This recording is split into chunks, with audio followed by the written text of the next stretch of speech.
We were just discussing outside the fact that theoretically this is adapted from a book, but actually it was really about a year-long process of extensive research.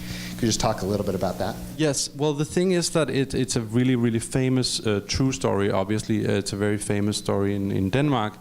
And when we thought about doing this, we started looking through all the novels that have been written, and there was one in particular that we liked. But then after doing about a year of research on the real story using, real accounts and historians and letters from the time, we decided that we would rather sort of write our own script, our own version, which was closer, I think, to the truth than the novel we originally bought the rights to. Now, Dr. Struensee is still seen as somewhat of a controversial figure, correct? Yes. Can you talk a little bit about how you chose to characterize him? Well, he's not that controversial anymore. I guess he was really controversial back in those days, where he was seen as the villain, obviously. But then throughout a couple of hundred years, I guess, the historians have sort of figured out who he really was and what his ideas were, and this is sort of pretty much the accepted version of the story, of the events as they happened. Talk a little bit about the mirror that this holds up to our current, not just in America, but global political situation.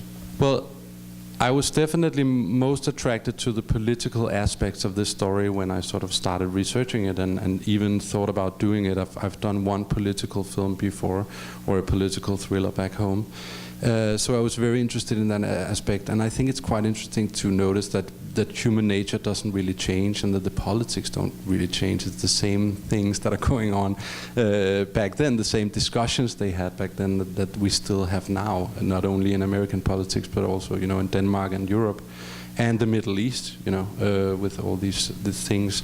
And some people have asked me if this is an Obama metaphor. I do see this as a sort of a cry for the sort of politics that, I guess you could say that Obama stands for now. That I believe that we should help people who don't have that much. We should. I believe in freedom. I obviously believe in freedom of speech, which is a big thing here as well as in Denmark. And so a lot of these ideas, I just find it very interesting that some of the methods that the politicians are using in this film to bring down their opponents are almost the same methods that they're using today, is to take sort of not their ideas or ideologies, but just take something bad about their personality, in this case an affair, and sort of shift the perception of an entire nation to view him as a bad guy, when all he was doing was actually trying to help them. He was really, really trying to help the people. And I think that's the big tragedy of Struensee's story. He came to court as a small-town doctor. He really wanted to change things for the better, but in the end, he's looking out at the people, and these are the people he wanted to help, and they just want to see him dead. And I think that's horrible. And I think that's still not with the decapitation, but some of these methods are still happening today in politics, unfortunately.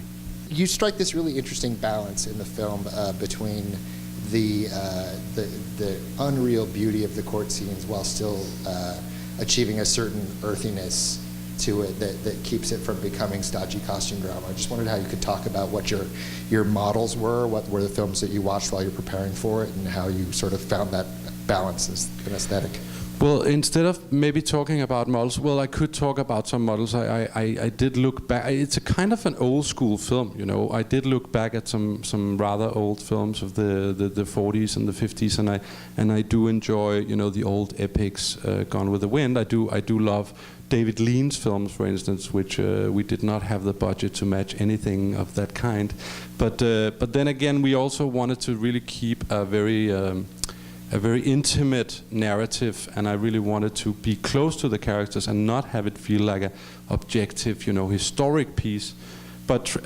And sometimes I failed. I mean, sometimes I didn't really succeed, because as a director, you get a little maybe too inspired by all the beauty that's there, and you tend to focus a little bit too much on that. But to the extent that I succeeded, some of the things I'm most proud of in this film are where we don't really worry so much about all the settings and the costumes and all that, but we're actually really interested in just staying with the characters and just being with them as if it were a modern film. And that's really what I was going for. And we didn't really have the money to build anything, so we had to find. I think we did build Caroline's chamber, sleeping chamber and her chambers, but other than that, we really scouted all over the Czech Republic until we found the locations that we needed.